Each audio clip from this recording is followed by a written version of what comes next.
9 alasan kenapa kita harus belajar ilmu waris. Ya. Alasan yang pertama, Bu, ini karena PowerPoint-nya ini numpuk-numpuk pakai animasi, Bu. Makanya ayatnya ini sama dalil-dalilnya numpuk. Banyak ditulis nih. Baik. Jadi alasan yang pertama, Bu, adalah ini alasan tentang keimanan kita di akhirat.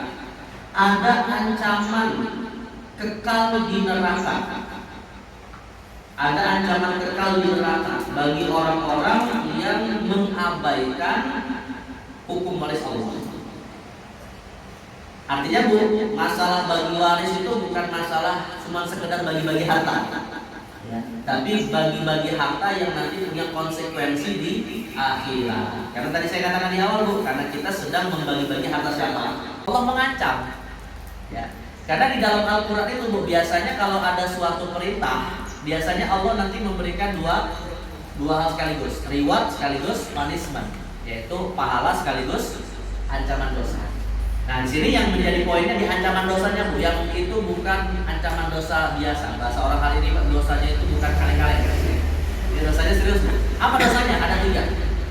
Dosanya ada 3, Bu. Ancaman dosanya ada 3. Ya, kata Allah Subhanahu wa taala, "Wa may yata'adda hududahu yudkhil", barang siapa yang melampaui batas, melanggar aturan Allah tentang apa, Bu? Waris. Karena ayat sebelumnya bicara waris. Yang pertama, yudkhilhu naron. Allah masukkan ke dalam api neraka. Yudkhilhu naron. Ancaman pertama, Allah masukkan ke dalam api neraka. Yang kedua, Bu, bukan hanya dimasukkan ke dalam api neraka, khalidan fiha, kekal di dalamnya. Bayangkan, Bu, ya, ini serius ini. Orang bisa jadi masuk neraka tapi dia dikeluarkan nantinya lewat syafaat. Tapi ada yang masuk neraka namun kekal. Ya, dan kita tidak tahu sampai batas kapan umur manusia di dalam neraka. Dan yang ketiga, Bu, bukan hanya dia masuk neraka kekal di dalamnya, ya khalidan fiha wa lahu adzabun muhin. Allah azab dengan azab yang menghinakan.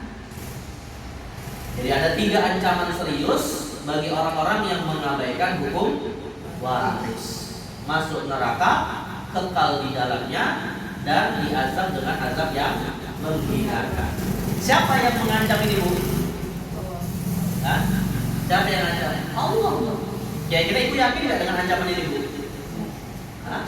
Yakin. Ini Al-Quran, ya, yang harus kita yakini kebenarannya. Ya. Tapi di sisi yang lain, Bu, Allah memang keras azabnya, tapi Allah juga sangat besar pahalanya bagi yang mau menjalankan hukum waris. Artinya kan di akhirat nanti cuma ada 2 tempat aja, Bu, kalau nggak surga, neraka. Nah, kita tuh sudah disuruh milih, Bu, sebenarnya. Tinggal kita mau milih yang mana, gitu kan. Artinya, Bu, Allah tidak memaksa kita masuk surga atau masuk neraka. Pilihan kembali ke siapa? Ke diri kita masing-masing. Nah, Allah sudah informasikan kalau mau surga begini syaratnya, kalau mau masuk neraka begini syaratnya. Nah, tinggal kita milih. Jadi kalau akhirnya, Bu, kalau masih ada yang milih masuk neraka dengan mengabaikan hukum waris, ya udah. Terima saja ancaman dari Allah Subhanahu wa taala. Nah, ini alasan pertama, ya. Makanya alasan-alasan seperti ini, Bu, kalau bagi orang khawatir imannya sudah dicabut oleh Allah Subhanahu wa taala dan film kita ini. Baik, yang kedua, Bu, hukum waris ini adalah hukum yang sangat penting karena Allah jelaskan secara langsung di dalam Al-Quran.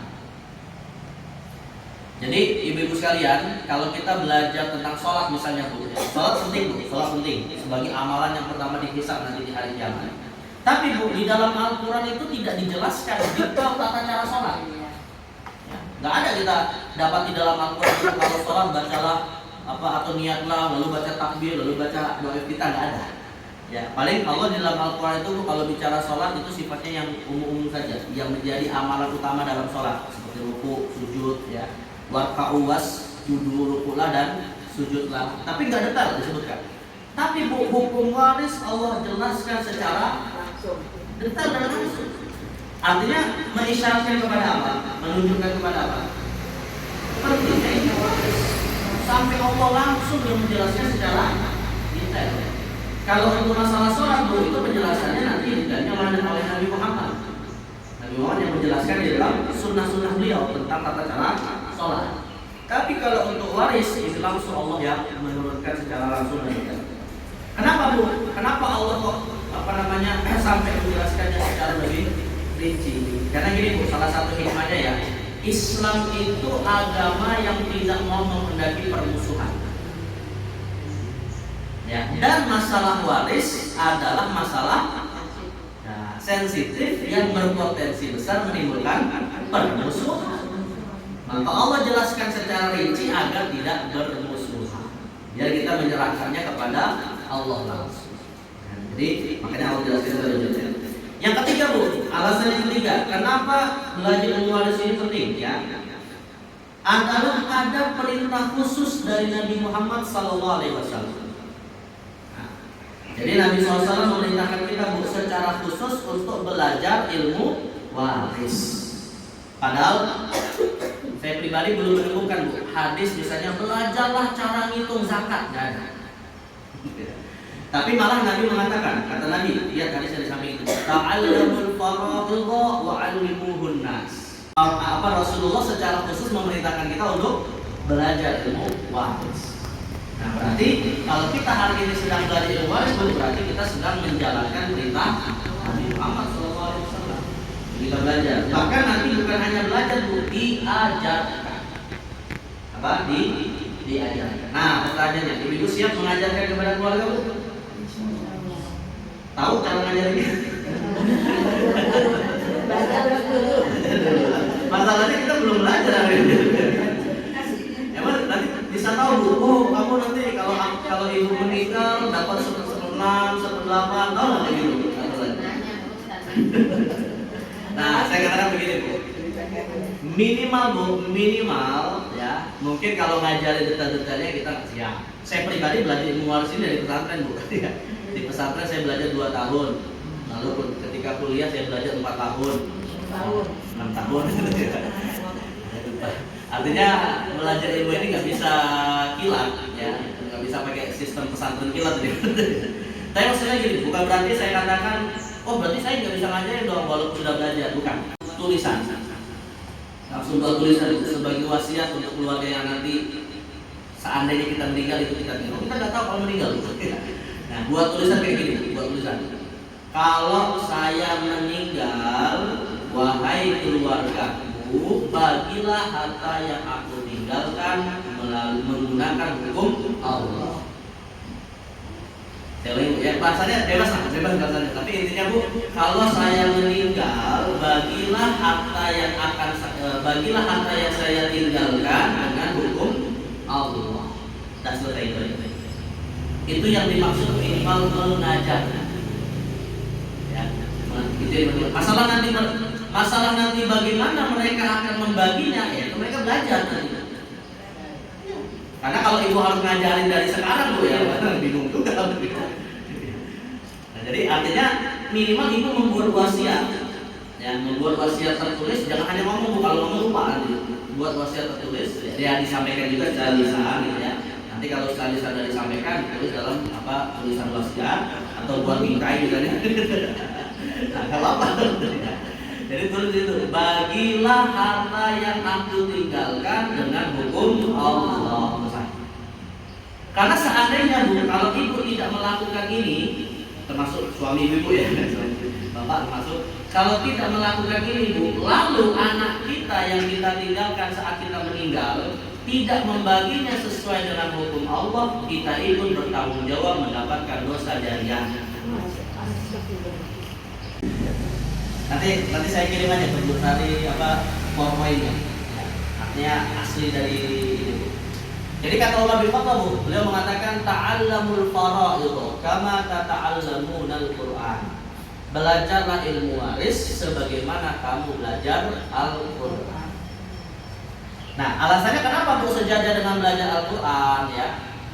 Karena Al-Qur'an itu Bu diturunkan bukan hanya sekedar untuk dibaca. Al-Quran diturunkan bukan hanya sekedar untuk diimani atau hanya sekedar untuk kita pelajari, tapi yang paling penting Bu adalah menjadikannya hidup di dalam kehidupan kita, yaitu diamalkan. Nah, artinya Ya suatu yang kurang walaupun bagus ya. Orang kalau selalu baca Quran tapi kandungannya nggak diamalkan. Dan di antara kandungan Al-Quran yang paling detail dijelaskan adalah yang tadi kita sebutkan Bu, masalah waris.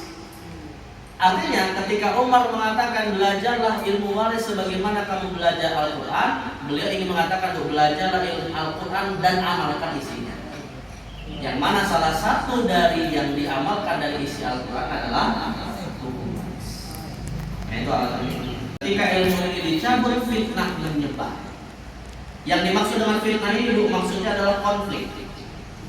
Konflik antara ahli waris. Ya. Kenapa? Hatta yahtalifal ithnani fil fardhi la yajidani man yaqdi biha. Sampai-sampai ada dua orang yang berseteru dalam masalah warisan namun tidak menemukan orang yang bisa menjawabnya. Kenapa? Karena ilmunya sudah dicabut. Sudah tidak ada lagi yang tahu bagaimana cara bagi warisan. Akhirnya ketika ilmu ini dicabut, Bu, resiko atau konsekuensinya adalah perpecahan dan konflik antara keluarga. Ini saya ingin cerita Bu ya. Jadi pernah teman saya bercerita. Teman saya cerita ya, kasih. Teman saya pernah cerita tentang dua saudara Bu yang berkonflik tentang masalah waris. Harta warisnya Bu itu cuma 1 unit rumah harganya 800 juta.